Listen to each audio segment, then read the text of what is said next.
isso? Pode ser sentar.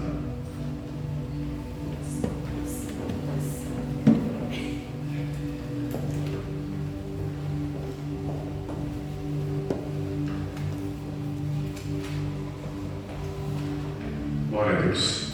Eu tenho trazido uma série, né, dos 5 ministérios, depois de ser colocado lá no meu canal do YouTube. No canal do YouTube eu vou colocar depois, tá? Tem lá o Ministério Pastoral, que ele já falou, não coloquei ainda, vou colocar. E colocar o Ministério Pastoral, o Ministério Evangelístico. Falamos sobre o Ministério Ensino. Hoje nós vamos falar um pouco sobre o Ministério Profético. O que a Bíblia diz sobre o Ministério Profético? Estou fazendo também uma série dos 28 capítulos de Mateus lá ainda na minha página do Facebook, no Instagram, e estou colocando lá no meu canal do YouTube os 28 capítulos comentados, lendo e comentando cada capítulo do Evangelho de Mateus. Nós estamos com 8, 9, nós estamos no 8 ou 9 já. Está lá no meu canal do YouTube. Depois que eu faço lá a live, eu posto lá. Eu faço lá com ensino e também orando para as pessoas, né? Já é evangelista, já é ensino. Junto. Tá bom? Amém? Então hoje nós vamos falar um pouco sobre o ministério profético. Abra sua Bíblia comigo em Efésios, capítulo 4. O que a Bíblia diz sobre isso? Efésios capítulo 4, versículo 7. A Bíblia diz assim: E a graça foi concedida a cada um de nós segundo a proporção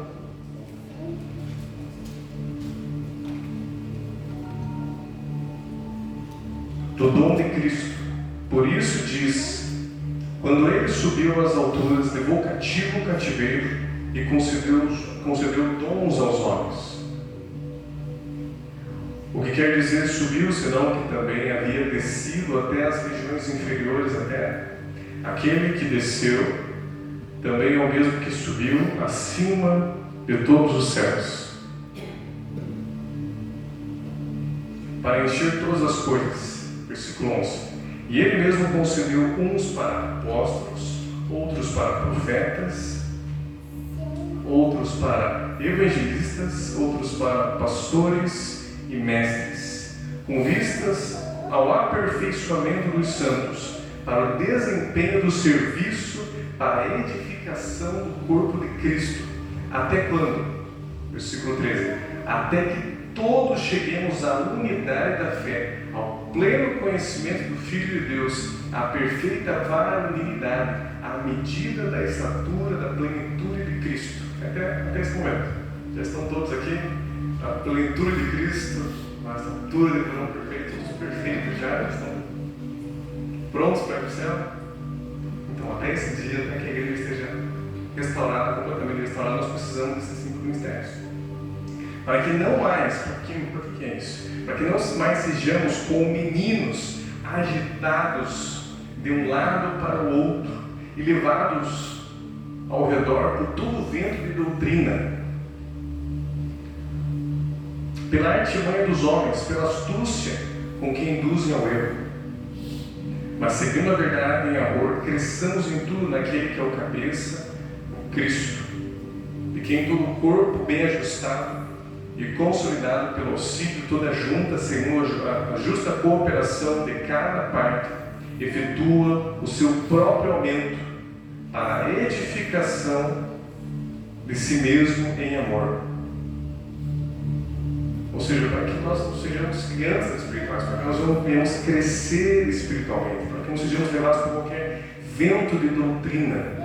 Acho que, mesmo lá nos primeiros séculos, havia muitos ventos de doutrina, muitos ensinamentos contrários à palavra de Deus, mas hoje em dia é enorme a quantidade de doutrinas e distorções da palavra de Deus que você tem. Você tem acesso hoje como nunca antes à palavra de Deus.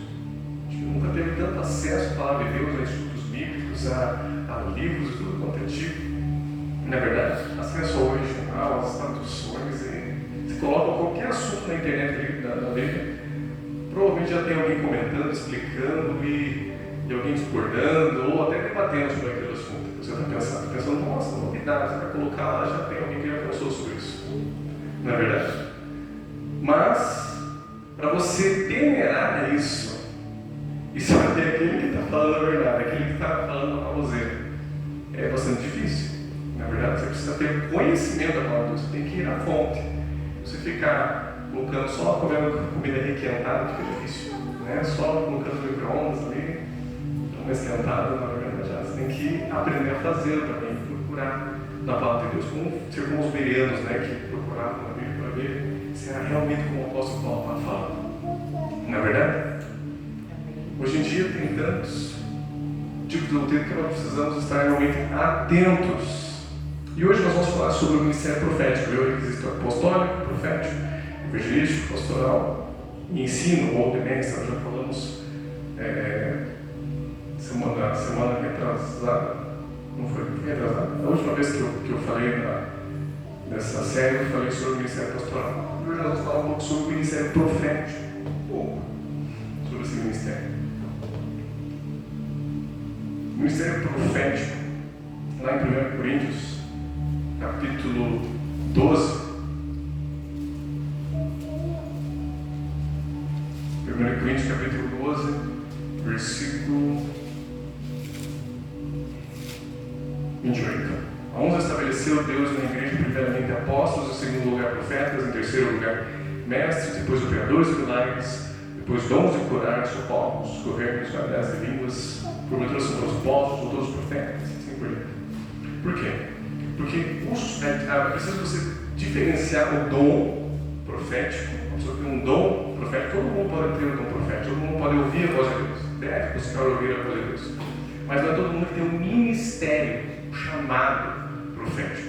Todo mundo vai ser chamado, o profeta vai ser ordenado, vai ser profético e assim por diante. Alguns só que são apóstolos, outros profetas, cada um tem a sua área, mas todo mundo vai se encaixar em uma dessas áreas, vai ter uma afinidade maior para uma dessas áreas. E dentro da igreja, quando ele estiver trabalhando, ele vai estar de alguma maneira mais associado a uma desses 5 ministérios. Nós temos até os 4 pontos ali: ensino, serviço, comunhão, oração. Cada um faz um dos 4 ministérios. E os 5.000 apostólicos, ele trabalha para que os 5 estejam funcionando, para que os outros 4 ali estejam funcionando. O ensino, o serviço fala do evangelístico, o comunhão fala do ministério pastoral e oração relacionada ao profético. Amém? Quando nós lemos os 4 evangelhos, cada um deles tem uma ênfase em um dos 5 ministérios, desses 4 que eu falei. Depois tem o Atos dos Apóstolos. Mateus, que é o que eu estou fazendo a série lá, ele é muito ligado ao ministério de ensino. Vê que é interessante, as pessoas às vezes quando pensam nos apóstolos, os alunos vão dizer, olha, ele entrou com as pessoas simples, que não tinham conhecimento nenhum, né, eram indoutos, tal. Mas quem que foi Mateus? Mateus foi um cobrador de impostos, era uma pessoa que tinha um conhecimento maior. Amém? Era uma pessoa que tinha posses, inclusive. Eu estava se convertendo, ele faz até uma festa lá, lembra disso? E era uma pessoa que tinha um conhecimento maior. Tanto que o evangelho de Mateus, ele é muito voltado para os judeus, e eu estou falando isso na série, não vou entrar agora. Ele é muito mais ensino, ele quer mostrar que Jesus é aquele que é o Messias, aquele que veio, é o leão da tribo de Judá, ele é o descendente de Davi, é o Messias. Aí vem, quando vê Marcos é o mais curto. O primeiro evangelho, ele é o mais evangelístico de todos, ele nem se preocupa, parece em tentar explicar alguns detalhes assim, porque parece que ele é mais voltado mesmo para os gentios quando você lê. Provavelmente foi editado ali, bastante inspirado naquilo que Pedro falava para Marcos, o evangelístico. Depois tem Lucas, que é o do pastoral. Ele já começa, é o evangelho que foi feito como médico, né, que andou com o apóstolo Paulo, mas ele não andou com o Senhor Jesus. E ele já é o que mais descreve a infância do Senhor Jesus, o que mais preza pela humanidade do Senhor Jesus. Enquanto Jesus ali é o mestre lá em Mateus, em Marcos ele é o servo sofredor. Quando nós vamos para Lucas, ele é muito bom, o evangelho é muito mais humano, ele é mais organizado. Quando ele vai, ele já está falando para uma pessoa. Você começa a ler em Mateus, Lucas, você vê que está direcionando para uma pessoa aquele evangelho, e ele escreveu em ordem o texto. Então ele é muito mais humano. E quando nós vamos para João, já é o mais divino. Jesus aqui não parece criança, já não é tão filho do homem, ele já não é só um certo herói, agora é Deus. O princípio é o verbo, e o verbo estava com Deus, e o verbo era Deus. Ele já começa descrevendo Jesus como Deus. Amém? É o mais diferente de todos os outros, é o mais profético de todos os outros, porque ele representa o ministério profético. Veja quem escreveu o Evangelho de João. O apóstolo João, que escreveu o Apocalipse. É o mais íntimo do Senhor. É o mais, talvez as coisas mais sobrenaturais, pelo menos, que aparecem na Bíblia. Pelo menos Apocalipse, né? Para mim é um dos livros mais sobrenaturais, mais cheios de coisas assim. Amém? Então o ministério profético, ele estava no Antigo Testamento, estava no Novo, mas ele tem, claro, as suas mudanças quando chega ao Novo. No Antigo Testamento, a maneira que Deus se relacionava era um pouco diferente. Hoje, todos nós, a Bíblia diz, a promessa lá em Joel, né, que ele derramaria do seu Espírito sobre toda a carne. Os seus filhos, as suas filhas profetizarão. Os velhos terão sonhos, os jovens terão visões, até os seus servos e servas derramarei do meu Espírito. Aleluia! Então a promessa é que no Antigo Testamento eram algumas pessoas que recebiam, eram reis, alguns profetas, era limitado. E naquele momento não tinha a plenitude como hoje nós podemos ter. Mas o Novo Testamento está liberado para todo mundo. Mesmo assim, nem todo mundo tem um chamado específico para essa. Amém? Mas todos nós precisamos entender isso. É interessante que a primeira vez que aparece a palavra profeta, a Bíblia aparece lá em Gênesis com Abraão. Abraão é o primeiro que foi chamado diretamente. Agora, tinham outros profetas antes, teve Enoque, as pessoas que vieram antes. Creio que também ouviram a voz de Deus, tinham um relacionamento profético, mas a primeira vez que aparece profeta mesmo é para Abraão. E não era que Abraão ia revelar alguma coisa sobre o seu futuro, sobre o seu passado. Não. É que ele ia orar. Ele diz que ele tinha ido lá. Vamos ler lá, senão eu vou. Em Gerar, né? Gênesis.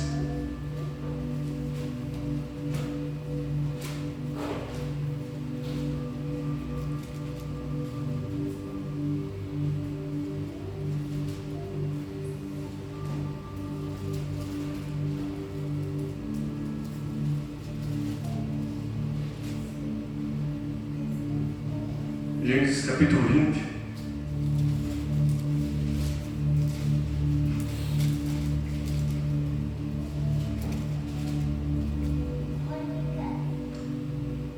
Versículo 2. Disse Abraão de Sara, sua mulher: ela é minha irmã. Assim, pois, Abimeleque, rei de Gerar, mandou buscá-la. Deus, porém, veio a Abimeleque em sonhos. De noite lhe disse: vai ser punido de morte por causa da mulher que tomaste, porque ela tem marido. Ora, Abimeleque ainda não a havia possuído. Por isso disse o Senhor: matarás até uma nação inocente? Não foi ele mesmo que me disse: é minha irmã? E ela também lhe disse: ele é meu irmão. Com sinceridade de coração e na minha inocência foi que eu fiz isso. Então Deus veio falar com ele, porque ele tinha já pegado a Sara para ser esposa dele lá. Mas Deus veio num sonho, não permitiu que eles tivessem intimidade, alguma coisa assim. E falou para ela: você vai ser punido de morte, pelo que você está fazendo. E aí no versículo 6, respondeu-lhe Deus em sonho: pensei que em sinceridade de coração fizeste isso. Daí o ter impedido eu de pecares contra mim, e não permiti que a tocasses. Agora, pois, restitui a mulher a seu marido, pois ele é profeta, e intercederá por ti, e viverás. Se, porém, não lhe restituires, sabe que certamente morrerás, tu e tudo o que é teu. Então, quando ele aparece, na verdade, quem tem a revelação é o Abimeleque. E o que esse profeta ia fazer não é revelar sobre o futuro, sobre o passado, mas ele ia orar. E a primeira coisa que um profeta faz, uma pessoa que tem esse chamado, tem que ser um intercessor, uma pessoa de oração. É uma pessoa, alguém que quer ouvir Deus e não ora, não lê a Bíblia, não busca Deus, não vai orar. Pode até ter um chamado, mas aí vai aquela pessoa que de vez em quando só que Deus fala. É uma coisa uma vez na vida, outra na morte, né? Mas Deus quer ter um relacionamento com você. Essa pessoa precisa ser um buscador, uma buscadora do Senhor. Não tem como. Por isso que a oração está tão relacionada com isso. Imagine a cena, imagine essa cena. Você pensou aí nos 5 ministérios, né? Imagine a cena, uma pessoa sai por aí, pelas ruas, pregando o Evangelho, pregando o Senhor Jesus, falando, olha, se arrependa, você precisa se converter, e as multidões começam a encher onde ele está. Começa a encher o lugar onde ele está, e ele continua pregando a palavra, olha, vai vir, falando sobre o Senhor Jesus, e a palavra é tão forte, tão poderosa, tão cheia do poder de Deus, que as pessoas todas começam a se converter, e olha, está tudo sendo batizado, aquela multidão sendo batizada nas águas ali. Que ministério você daria para essa pessoa? Que ministério você vai falar que essa pessoa tem? Você é um evangelista. Olha só, ele sai falando, as pessoas vão chorando, e se convertendo e sendo batizadas. Mas na verdade eu estou descrevendo um pouco do ministério de João Batista, que não era evangelista, ele era um profeta. Aleluia! Essa é a primeira área de um profeta. Alguns chegam a dizer que depois lá da era apostólica, né, foi meio que cessando esses ministérios, né, o ministério profético foi deixado lá, apostólico, algumas igrejas nós consideramos só pastor e só mestre. Eu lembro de um pastor que ele contando que na igreja dele veio uma vez um evangelista, que na verdade não era evangelista, era um profeta. Nem estava pregando para ímpios, era todo dirigente da igreja, ele estava levando as pessoas ao arrependimento, chamando as pessoas para voltar, e ele acredita e se converteu. E depois que ele foi entender, na verdade ele não era um evangelista, ele era um profeta. Mas as pessoas têm aquela concepção, o profeta vai falar o nome, vai RG, vai falar alguma coisa assim. Pode até falar, mas em primeiro lugar ele vai profetizar. O arrependimento ele vai dar a direção. Nesse sentido, esse é o primeira área. Amém? As pessoas confundem com os dons espirituais. Existe o dom ministerial e os dons espirituais. A pessoa que não é do ministério profético, ela pode profetizar, ela tem sobre ela o dom do Espírito Santo, é diferente. Ela pode falar línguas, tem uma interpretação. Ela precisa buscar em Deus para entender se ela só tem o dom espiritual ou se Deus também tem o chamado para ela. Porque a pessoa que tem o dom ministerial, ela também precisa que os dons do Espírito Santo, de acordo, mais úteis, né? Porque a Bíblia diz, buscar com zelo os melhores dons. Ou seja, o que tem a ver com esse ministério? Tem um ministério da parte de ensino. Se eu não tiver o dom da palavra de sabedoria, se eu não tiver o Espírito Santo me ajudar, eu posso ser um doutor na palavra, se eu ver, quando você vê as pessoas falando umas besteiras, você fala, como é que pode alguém que estudou tanto falando umas heresias desse jeito? Porque não tem a inspiração do Espírito Santo. Então não tem ali na parte espiritual, ela conhece bastante, a cabeça está grande, mas ela não tem a direção do Espírito Santo. Da mesma forma, todos os outros ministérios. A pessoa que tem uma pastoral, ela precisa também da sabedoria de Deus, do discernimento do Espírito. Às vezes uma profecia, uma palavra com força, não tem o que falar para as pessoas, pode estar cheia da palavra de Deus, mas naquele momento, sabe, naquele momento dar uma palavra de conselho para alguém, você precisa do Espírito Santo. Da mesma forma, é um evangelista, é um profeta, cada um vai precisar, naquele momento, vai precisar dos dons. Uma pessoa que tem um ministério profético, embora uma das áreas seja elevada, a Bíblia não é só isso. Ele está relacionado a discernir o tempo e modo. Nós podemos ver isso no próprio Senhor Jesus como profeta e nos profetas que aparecem no Novo Testamento. Em João capítulo 4, Jesus ele aparece como profeta. Ele aparece como 5 mistérios, mas nesse texto ele aparece como profeta. João capítulo 4.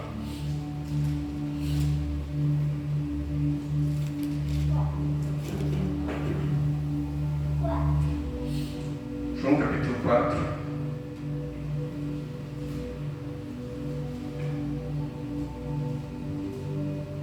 Jesus estava na região aí,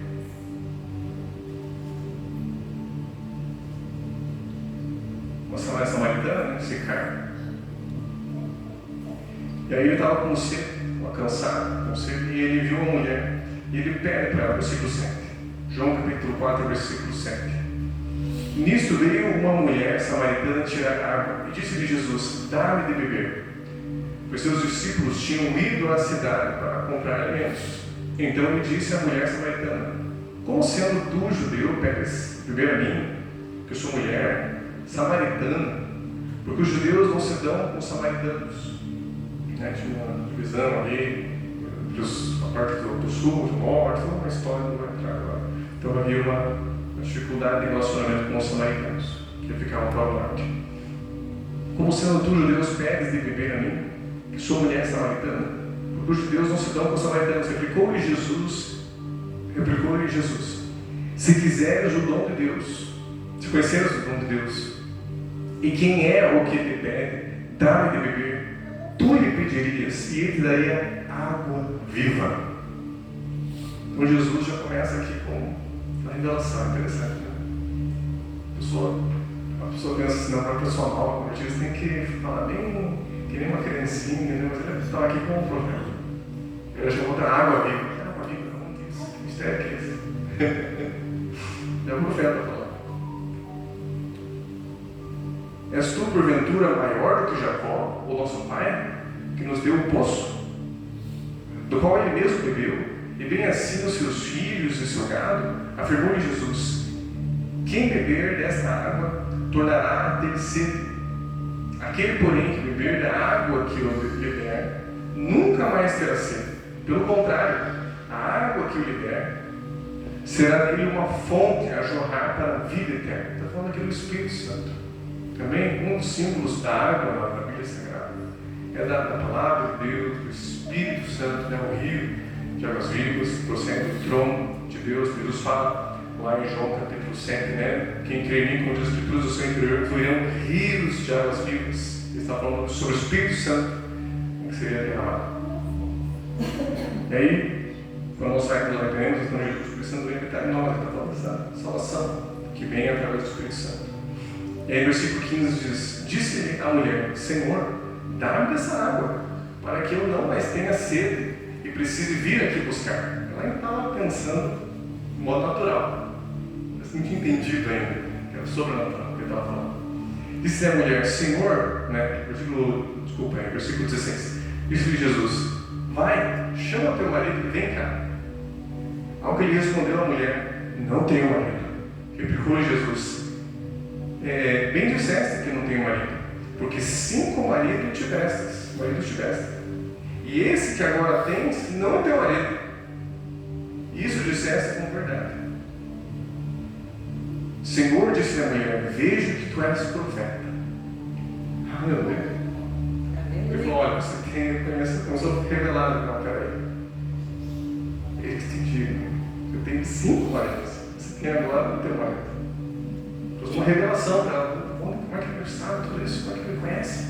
Ele trouxe o que a gente chama de palavra de conhecimento. O que é palavra de conhecimento? É uma revelação a respeito do presente ou do passado que o Espírito Santo dá para você, e você fica sabendo aquilo sem que ninguém tenha te informado.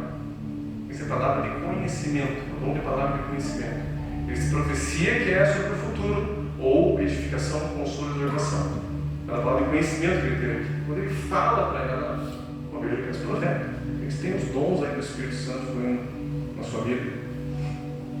Nossos pais adoravam nesse lugar. Vós, entretanto, dizeis que em Jerusalém é o lugar onde se deve adorar. Disse-lhe Jesus: mulher, podes crer que a hora vem, quando nem neste monte, nem em Jerusalém adorareis o Pai. Vós adorais o que não conheceis, nós adoramos o que conhecemos, porque a salvação vem dos judeus. Mas bem a hora já chegou em que os verdadeiros adorarão ao Pai em espírito e em verdade, porque são esses que o Pai procura para seus adoradores. Deus é espírito e importa que os seus adoradores o adorem em espírito e em verdade. Eu sei, respondeu a mulher, que há de vir o Messias, né, o ungido, o Cristo, é chamado Cristo. Quando ele vier, nos anunciará todas essas coisas. Disse Jesus: eu sou, eu quem falo contigo. Ou seja, ele revela: não, eu sou o Messias, eu sou o profeta que vocês estão esperando, eu sou o Cristo. Aleluia. Então Jesus aqui aparece como um profeta. Nós vemos outros profetas na Bíblia Sagrada, lá em Atos, capítulo 13, versículo 1, diz assim: havia na igreja de Antioquia profetas e mestres. Barnabé, aqui tinha Novo Testamento, Jesus já tinha morrido, ressuscitado, já tinha profetas e mestres, tinha só apóstolos. Na verdade, é interessante que hoje em dia a gente chama muito mais pastores, eu já falei isso, mas na Bíblia mesmo tem uma pessoa diretamente intitulada de pastor. Nós vemos ali quando Paulo fala para os presbíteros, né, de Éfeso, ele fala pastorear, e fica subentendido pastores, mas não assim, o pastor tal. Né? Nós temos pelo menos um evangelista bem claro, que é o Filipe. Timóteo também, ali e tal. Temos alguns profetas, vários profetas, na verdade, mestres, e o que mais tem na Bíblia é apóstolo. Muitos apóstolos, bem mais do que qualquer um dos outros ministérios. Né? Paulo é chamado apóstolo, Silas, Barnabé, Epafrodito, Júnias, e enfim, várias pessoas são chamadas apóstolos. No sentido de missionário, o quê? A gente não era os 12, tinha os 12, e existiam outros apóstolos, que tinham chamado de missionário, de ir lá estabelecer, mas hoje não é a aula sobre mensagem sobre o ministério apostólico. Se você quiser saber, tem que vir no próximo culto, que eu vou estar pregando. Eu vou mostrar na Bíblia, o que a Bíblia diz sobre isso, como é que funciona hoje, o que é a falsa e a verdadeira, assim por diante. Então, voltando para cá, havia na igreja de Antioquia profetas mestres: Barnabé, Simeão, por sobrenome Níger, Lúcio de Cirene, Manaim, Colácio, Herodes, Tetrarca e Saulo, depois chamado apenas de Paulo. Né? Eram provavelmente os dois nomes, o nome judeu, o nome romano, enfim. E servindo eles ao Senhor e jejuando, disse o Espírito Santo: separai-me agora Barnabé. Olha só, o Espírito Santo falou. O Espírito Santo fala. Amém? Se você crê na Bíblia, você tem que crer que Deus fala. Deus falou com Adão e Eva, Deus falou com Abraão, Deus falou com Isaac, Deus falou com Jacó, Deus falou com Moisés, Deus falou com Elias, Deus falou com Eliseu, Deus falou com Davi, Deus falou com João Batista, Deus falou com todos os apóstolos, falou com Filipe, Deus falou com Paulo. Se você crê na Bíblia, você tem que falar, tem que crer que Deus fala. Você não crê na Bíblia, você crê na Bíblia, crê que Deus fala. Você não crê que Deus fala, você não crê na Bíblia. Aleluia. Não tem como. A Bíblia é inspirada pelo Espírito Santo, não tem como. Amém? Porque às vezes você tem que discernir o verdadeiro e o falso. Mas Deus fala. Aleluia. Então Paulo aqui estava junto. Alguns entendem aqui que ele era mais um ministério de ensino, embora em outra situação, lá em Timóteo, ele fala que ele era pregador, e aquela palavra pregador, alguns entendem, ele também era profeta. Porque a Bíblia fala que foi o terceiro século, ele fala coisas sobre o futuro. Né? Tem revelações profundas. Então ele também tinha. Mas por quê? Porque ele é um apóstolo. O apóstolo flui dos 5 ministérios. Mas não que ele fosse só esse chamado. Então aqui haviam profetas, mestres, e eles ouvindo a palavra, ouviram a mensagem, né? Separai-me Paulo e Barnabé da obra que Deus tinha chamado, e eles enviaram eles. O que eles estão fazendo aqui?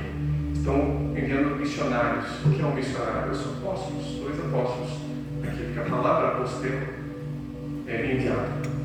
Amém? Amém. Depois aparecem outras pessoas. O livro mais profético é Apocalipse.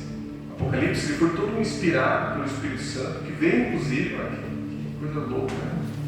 Por uma revelação do anjo, através do anjo.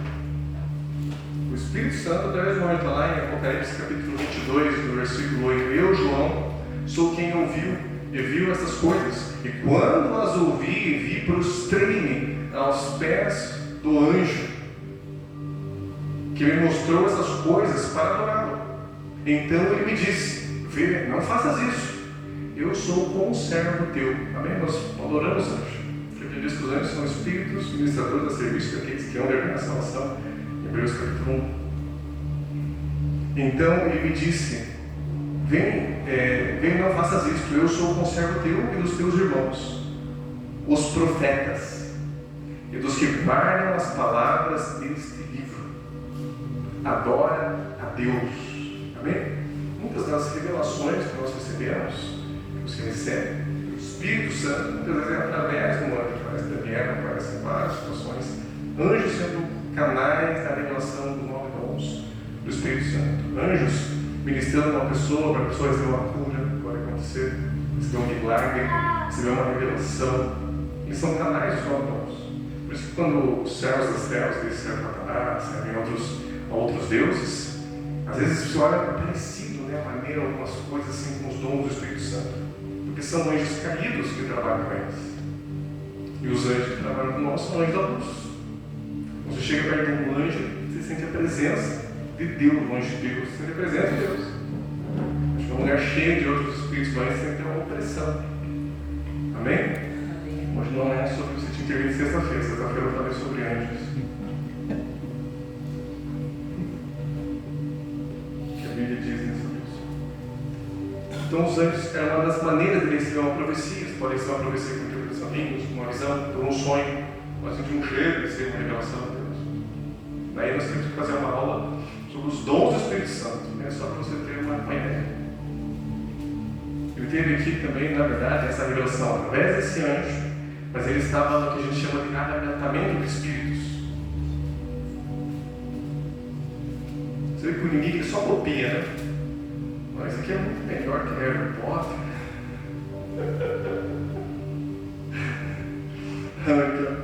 Apocalipse capítulo 1, versículo 10. Achei-me em espírito no dia do Senhor e ouvi por detrás de mim uma grande voz, como de trombeta. Tem uma citação que fala subir para cima, sobe, ver as coisas, está tudo em 3D, ele está no arrebatamento do espírito, ele está fora do corpo dele. Amém? Quem teve essa experiência já sabe como é que é. Você sabe do teu corpo, você vê tudo. Aí Deus não pode mostrar as coisas.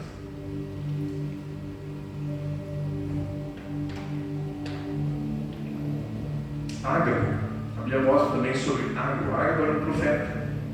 Lá em Atos, capítulo 11. E esse é o profeta que eles nem pentecostal, cheio de atos proféticos. É a impressão que eu tenho, não vejo. Atos capítulo 11, versículo 27. Naqueles dias desceram alguns profetas de Jerusalém para Antioquia. Então, alguns profetas, um grupo de profetas. Assim como lá no Antigo Testamento tinha os grupos, profetas lá. No Novo Testamento tem agora diferente. São os cristãos. E apresentando-se um deles, chamado Ágabo, dava a entender pelo Espírito que estava para vir uma grande fome por todo o mundo, a qual sobreveio nos dias de Cláudio. Os discípulos, cada um conforme as suas posses, resolveram enviar socorro aos irmãos que moravam na Judéia. O que eles com efeito fizeram, enviando aos presbíteros por intermédio de Barnabé e Saulo. Depois esse mesmo Ágabo aparece lá em Atos capítulo 21. Atos capítulo 21, versículo 7. Quanto a nós, concluindo a viagem de Tiro, chegamos a Ptolomaida, onde saudamos os irmãos. Então veja, voltar só um pouquinho. Você veja que ali ele tinha o dom profético, mas era um ministério, ele era um profeta. E ele falou, olha, viu um problema ainda. Talvez estava percebendo que ia ter problema, a economia, e as pessoas enviam dinheiro lá para sustentar, que tem fome naquele lugar. Uma revelação de Deus, uma palavra, que parece até do Antigo Testamento. Não é verdade? Porque é uma das maneiras que Deus pode agir com o ministério profético. O Novo Testamento. Deus colocou fora, porque está aqui na Bíblia. Para que você soubesse que Deus pode fazer esse tipo de coisa. Amém? Deus revela essas coisas. Deus mostra esse tipo de coisa. O profeta, em primeiro lugar, ele vem para levar o arrependimento, para ajudar as pessoas a discernir o tempo e hora. Ele também é canal de Deus para a nação, para a cidade, pode chegar em alguém, Deus usar ele para fazer uma palavra profética. Mas, em primeiro lugar, é para levar a igreja no Novo Testamento, não é para como no Antigo Testamento, todo mundo vai até ele, porque ele é o único que revela, o único que ouve Deus, não. O Novo Testamento ele é mais porque ele é o cara que se dedica a isso, a oração, para a buscar ouvir a voz de Deus e ensinar as pessoas a orar. Esse que ele já é na igreja. Você ouvir a voz de Deus. Você que vai ouvir a voz de Deus. Você que vai entender o que a Bíblia diz. E essa pessoa precisa conhecer muito bem a palavra de Deus. Por quê? Porque Deus jamais vai falar algo contrário à Bíblia. Se você ouvir uma mensagem profética, no meio dessa mensagem profética tem alguma coisa que é contrária à Bíblia. Talvez, claro, normalmente não está assim descrito exatamente na Bíblia, né? mas é contrário ao que a Bíblia fala. Mandar você fazer alguma coisa que não, esse não é de Deus. A Bíblia diz que ainda que aparece um anjo bonito, de luz ali, que fala uma coisa que é com outro evangelho, né? Você não deve ouvir. Ele não é um anjo de luz, não é um anjo de luz. Ele escreveu Satanás, ele se faz de anjo de luz. Se for um anjo de Deus, ele vai falar coisas de acordo com a palavra de Deus. Ele não vai aceitar que você adore ele.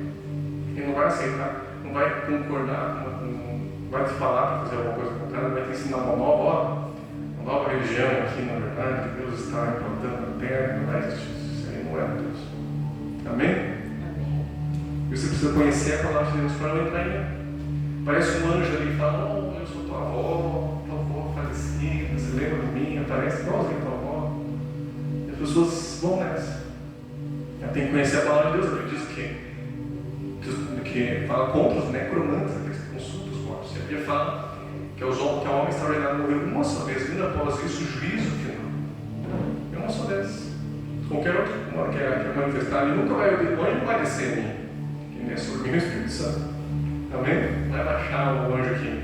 Os anjos caminham comigo, eles servem ao Senhor na minha vida. Eles não me incorporam. Não incorporam. É o demônio, porque a pessoa está vazia, né? Eu não, estou cheio. Aleluia? Amém? Vamos lá, Atos capítulo 21, versículo 7. Quanto a nós, concluindo a viagem de Tiro, chegamos a Ptolomaida, onde saudamos os irmãos e passando um dia com eles. No dia seguinte partimos e fomos para Cesareia, e entrando na casa de Filipe, o evangelista, que era um dos 7, né? Os 7 diáconos lá escolhidos por ungidos pelos apóstolos. Ficamos com ele. E tinha este 4 filhas donzelas que profetizavam. Essas mulheres que tinham toda a profecia. E demorando-nos ali alguns dias, desceu da Judeia um profeta chamado Ágabo, que é mesmo Ágabo, aparece no aqui. Atos 21, versículo 10. E vindo ter conosco, tomando um cinto, pensa na cena. O profeta pegou um cinto ali, pegou o cinto de Paulo, não tinha visto. Provavelmente não tinha visto que era Paulo. Ele pegou aquele cinto ali, achou no lugar, está falando esse cinto aqui, quem que é esse cinto aqui? Ele fala, ligando com eles os próprios pés e mãos, declarou: isto diz o Espírito Santo, assim os judeus em Jerusalém farão ao dono desse cinto e entregarão nas mãos dos gentios. Quando ouvimos estas palavras, tanto nós quanto aqueles como os daquele lugar, rogamos a Paulo que não subisse a Jerusalém. Por quê? Porque esse cara aqui era o profeta. O cara falava e acontecia, não tinha erro. Na hora que ele falou, a pessoa que é dono desse cinto vai ser presa, eles falaram, esse cara vai ser preso mesmo. Não tem erro. E tentaram impedir que Paulo fizesse aquilo. Paulo, não, pode ficar tranquilo, então também vamos se Espírito. Eu sei que eu vou ser preso. A resposta da vida. Aleluia. Então, na verdade, não é uma confirmação. Para que profeta chegou a ver daquele jeito, que as pessoas têm que discernir também a profecia. As pessoas gostam de ouvir profecia, né? Mas não gostam de obedecer os profetas, ou entender ou meditar no que aquela profecia quer dizer na minha vida. O que eu faço com essa profecia? Tudo faz isso. Às vezes Deus fala, vai acontecer isso, mas tem que fazer tal coisa, mas Deus vai fazer aquilo. Deus vai abençoar. Ele pegou o começo ali, que importava para ele, não vai abençoar. Mas o restante do ensino que tinha que fazer, para fazer, começar a fazer, continuar fazendo, que acontecesse, eles jogam fora. Ou nem mesmo analisa o que aquela palavra está falando. É quando eu vi, depois, então, ele respondeu: que fazei chorando e quebrantando meu coração, pois eu estou pronto, não só para ser preso, mas até para morrer em Jerusalém, pelo nome do Senhor Jesus. Ele quer não, foi acontecer, foi preso mesmo. Isso é profeta da verdade. Enfim, para tentar acelerar aqui, a palavra profeta aparece no Antigo Testamento como Nabi, algumas vezes que é a palavra no sentido daquele que ouve a voz, mas também às vezes aparece como Ra, que é como aquele que tem visões, vidente. Vidente também. Hoje em dia é muito bom chamar alguém de vidente. Deus naquela época já era estranho. Porque Deus falso não tem. Tem aqueles que vêm por espíritos enganadores. São videntes, né? Estão na televisão, lá no já, né? Mas, isso tem a aquisição de Deus. A questão é você discernir o que é e o que não é. Moisés era um profeta verdadeiro. E a Bíblia diz que existiam os magos lá, os feiticeiros lá no Egito, que também fizeram milagres. Também fizeram aparecer, transformar água em vinho, sangue, na verdade, transformar suas varas lá em serpentes, até fazer para materializar, né, rãs. Eles tinham um poder, porque era um anjo caído que estava trabalhando. Mas com Moisés tinha um anjo. Ele fala sobre esse anjo que foi operado milagres. Tinha o poder de Deus, sabe? E aí fazia maior, fazia mais. As pessoas às vezes pensam, porque tem um inimigo ali, então Deus não faz. Deus faz mais. Se o inimigo faz, Deus faz mais, né? Aleluia, está certo, cara. A Bíblia fala, depois você pode ler na sua casa, Deuteronômio capítulo 18, do 9 ao 14, e Deuteronômio 13, 1, fala também sobre discernir falsos e verdadeiros profetas. A Bíblia fala para Moisés, por exemplo, sobre profetas que viriam um profeta, e se ele falar uma palavra, aquela palavra não se cumprir, né, aquele profeta não era para ser verdadeiro. Mas é interessante que esse, na verdade, é o profeta enganado. A Bíblia fala, não tenha temor dele. Ele falou na soberba do seu coração, ali, no momento que estava na carne, foi aquela profetada, deu muito temor, né? Você tem que parar, se cumpra, né, aquilo que você fala. Mas existe o falso profeta mesmo. Esse está lá em Deuteronômio, capítulo 13. Deuteronômio 13, 1. E esse é o que engana as pessoas. As pessoas vão atrás de cirurgias espirituais, de videntes, de horóscopo, de pessoas que vão ver o futuro, que vão me revelar com quem eu vou casar, vão abrir meus caminhos, né, assim.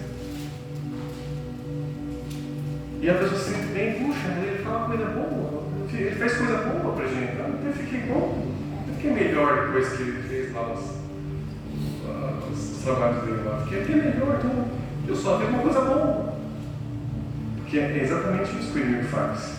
O inimigo não vai chegar com um chifre, um tridente ali, assustando, você vai fugir. Ele vai chegar com uma bonita, né? Vamos colocar uma roupa branca aqui, né? E te enganar. Mas aqui no Deuteronômio capítulo 13, a Bíblia diz assim: quando o profeta ou sonhador se levantar no meio de ti e te anunciar um sinal, um prodígio, faz milagres, faz acontecer coisas, e suceder tal sinal ou prodígio de que houver falado e disser, vamos após outros deuses. Olha só, acontece, ele fala e acontece, mas ele fala, vamos atrás de outros deuses. Deus é bom, mas tem também alguns espíritos aqui que são gente boa também. Eles são deuses aqui, são todas pessoas boas, são da luz, são de energias positivas, elevadas, que vão nos ajudar aqui nesta obra. Vamos a outros deuses que não conheceis, e se vamos, o que a Bíblia diz que é para fazer no versículo 13, Deuteronômio 13, 3? Não ouvirás as palavras desse profeta ou sonhador, porquanto o Senhor vosso Deus vos prova, para saber se amais o Senhor. Uma prova. Só que é só a bênção ou que é o dono da bênção? Deus é mais poderoso também, só você continuar buscando. Ele diz assim: não ouvirás as suas palavras desse profeta, sonhador, porquanto Deus, o vosso Deus, vos prova, para saber se amais o Senhor vosso Deus de todo o vosso coração e de toda a vossa alma. Andareis após o Senhor vosso Deus, e a Ele temereis, guardareis os seus mandamentos, e ouvireis a sua voz, e a Ele servireis, e a Ele vos achegareis. Esse profeta, o sonhador, será morto, pois pregou rebeldia contra o Senhor vosso Deus. Amém? Então Deus é contra isso. Porque a questão, queridos, não é só a pessoa receber uma bênção, um milagre. Até a vida inteira. Naquele momento que a pessoa vai lá atrás de um outro Deus, faz uma oferta naquele lugar, ela faz uma simpatia, alguma coisa lá para aquele outro Deus, essa legalidade para que aquele espírito age na vida dela. Para aquele espírito que está atrás daquele sacerdote que está ali, venha sobre ela, possa agir na vida dela. Por isso que eles vão ter que se arrepender disso e não colocar isso na vida dela. Tem que seguir só Jesus, só o Senhor. Por quê? Porque não é questão só da bênção, a questão é da minha vida eterna. Isso é muito mais precioso. Quantos anos você vai viver aqui na Terra? 120 anos hoje, 120 anos. Tremendo. Mas é a eternidade. Você tem noção que a eternidade é 120, mais 120, mais 120, mais 120, é infinito. É isso que está em jogo. Por isso nós temos que servir só ao Senhor Jesus. Amém? Amém. Glória a Deus. Mateus capítulo 7, ele fala, né, sobre falsos profetas. Alguns também lá estavam profetizando, o nome expulsando demônios, o nome fazendo milagre. Ele vai falar que não os conhece. Ele diz que pelo fruto os conhecereis. Você tem que ver que aquela pessoa está andando de acordo com a palavra de Deus. Né? A pessoa está ali, mas ela está cheia de vícios, fazendo um monte de coisa contrária à palavra de Deus. Muito errado, né? Essa unção está meio suja. Né? E é muito importante a gente saber isso, porque a gente, quando deixa alguém colocar a mão na nossa cabeça, ela está transferindo aquilo daquela vida dela. Por isso que não é qualquer um que se deixa transferir. Colocar a mão sobre a sua cabeça. Por mais que ele faça milagre. Você tem que orar, Deus protege aqui, não é qualquer um, você não está analisado. Pedir discernimento do Espírito Santo. Amém? 1 Coríntios capítulo 14, que vamos encerrar aqui. Diz assim. 1 Coríntios capítulo 14, a Bíblia diz assim: seguir o amor e procurar com zelo os dons espirituais.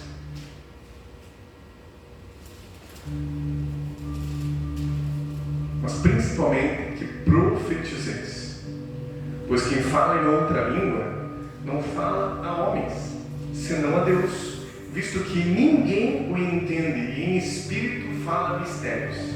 Olha só que interessante isso. Existem algumas vezes que a pessoa está falando em línguas, que ela recebe o Espírito Santo, e ela fala um japonês, né, uma língua humana. Mas existem as línguas que é uma língua que ninguém entende. Ninguém entende, é por interpretação. Por isso que ele fala: pois quem fala em línguas não fala a homens. Mas a língua não era lá para você pregar para os outros. Ele está falando aqui de uma língua diferente. A língua que o Espírito Santo não vem sobre você. É uma língua estranha. A língua que não é como a gente entende. Não fala a homens, senão a Deus, visto que ninguém o entende. E em espírito ele fala que mistérios. Mas o que profetiza, fala a homens, edificando, exortando e consolando. Uma profecia pode vir através de põe as mãos, pode ser de uma maneira, todo aquele jeitão que você já imagina, mas pode ser através de uma pregação. Eu posso estar falando aqui, Deus está falando, né? Aqui, Deus está falando, estou profetizando, estou trazendo exortação, consolo, edificação para a igreja. A pessoa está entendendo o que é que ele fala, como que eu vejo se a pessoa é a glória de Deus. Ele fala: o que fala em outras línguas a si mesmo se edifica, mas o que profetiza edifica a igreja. Eu quisera que vós todos falassem em outras línguas, muito mais, porém, que profetizasseis. Pois quem profetiza é superior a quem fala em outras línguas, salvo se a interpretar, para que a igreja receba edificação. Amém? Eu não vou entrar aqui com profundo, senão a gente vai ficar aqui nos termos. E aí a Bíblia fala lá no 1 Coríntios capítulo 14, versículo 26. Que fazer, pois, irmãos? Podemos reunir-nos, um tem salmo, outro doutrina, esse traz revelação, aquele outro língua, e ainda outra interpretação. Olha que culto abençoado e organizado. Então, tem doutrina, tem ensino bíblico, doutrinário, tem ensino que é por revelação, tem interpretação de línguas, que é tudo feito para edificação. No caso de alguém falar em outra língua, que não sejam mais de 2 ou 3 quando muito 3, e isso sucessivamente, para que haja quem interprete. Veja, agora mesmo você pode estar dando livro também, sem atrapalhar. Como? Vamos lá. Não atrapalha ninguém. Estou ouvindo a mensagem. Não estou atrapalhando. É só levantar a voz, sabe? Não sei que tenha acontecido alguma coisa muito sobrenatural, mas de modo geral, você pode se segurar. Amém? Aí tem que comentar um louvor ali, não conhece a música, começa a cantar. Isso, não tem problema.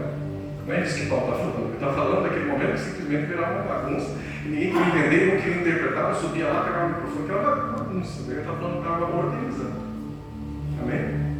Mas não é para impedir, senão eles param de fazer daí. E ele fala, tratando-se de profetas, falem apenas 2 ou 3, e os outros julguem.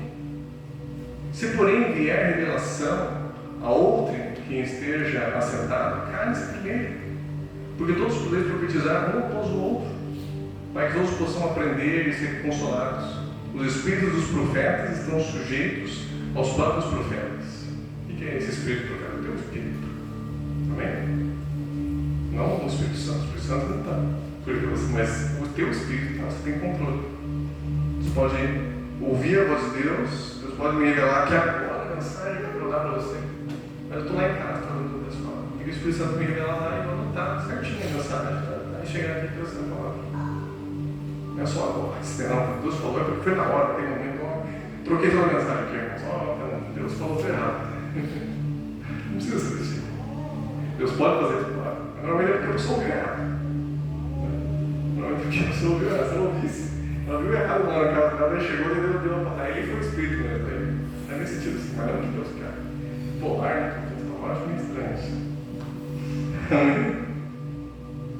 Então, edificar. Edificar fala de construir, trazer sabedoria, crescimento de sabedoria, exortar. Está fala de trazer para perto, né? Tem a mesma palavra que vem da origem da palavra para canela, de chamar para junto, né? Você traz uma palavra, trazer aquela pessoa para perto, trazer aquela pessoa para Jesus, exortar, levantar. De consolo também. São os 3 tipos de profecias que podem acontecer. O chamado profético é um chamado que convoca todos ao sobrenatural, a entender o tempo e o modo, para entender a vontade de Deus, para chamar todo mundo para buscar a Deus, para orar, para jejuar, e ter uma vida pessoal de intimidade com Jesus através do Espírito Santo. Amém? Posso colocar em pé, queridos?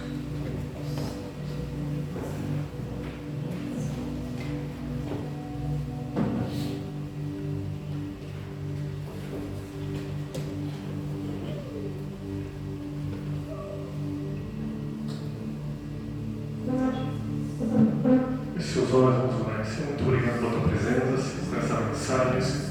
Ilumine nosso entendimento, que o Senhor traz esse discernimento, o Senhor mostrando para cada um aqui, Senhor, aquele chamado que o Senhor tem para ele. Senhor, Paulo, para os 5 ministérios mais está ligado com cada um aqui. Que o Senhor esteja liberando essa igreja, Senhor, esse regime profético, Senhor. Nós já oramos, Senhor, pelo ministério evangelístico, Senhor, que precisamos ter gente falando de Jesus. Precisamos do ministério pastoral fluindo na igreja, colhendo as vidas, ajudando as pessoas a crescer, nos discipulados, assim por diante.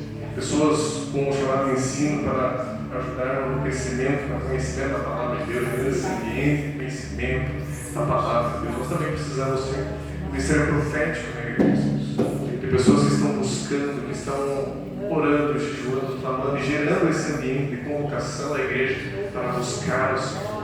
Gerando um ambiente onde as pessoas podem ouvir a voz de Deus, ajudando uns aos outros a ouvir a voz de Deus. Por isso que ele fala, os outros julguem, que aquela palavra ela pode ser julgada, ela pode ser discernida, analisada.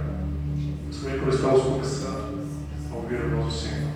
Queremos crescer, Senhor, no sentido da sensibilidade espiritual, crescer, Senhor, na intimidade contigo. Nós sabemos, Senhor, que a Tua palavra é a nossa regra de fé e prática. A Tua palavra aqui é nela que está a Tua vontade geral. Mas existem coisas, Senhor, como o trabalho que nós vamos desempenhar, na faculdade, pessoa que vamos nos relacionar, negócios que vamos fazer, coisas específicas do dia a dia, das nossas vidas, que não está às vezes detalhado ali na palavra. Nós queremos fazer a vontade perfeita, precisamos estar sensíveis à voz do Senhor, nesse mover profético para ouvir a tua voz, para entender o tempo e o modo do Senhor, em primeiro lugar baseado na palavra, mas também sensíveis à direções específicas do Senhor. Em nome de Jesus. Em nome de Jesus.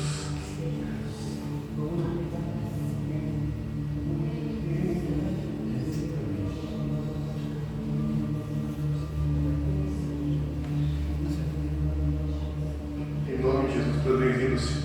Manifesta naquele instante mais da glória, Senhor, na celebração, Senhor.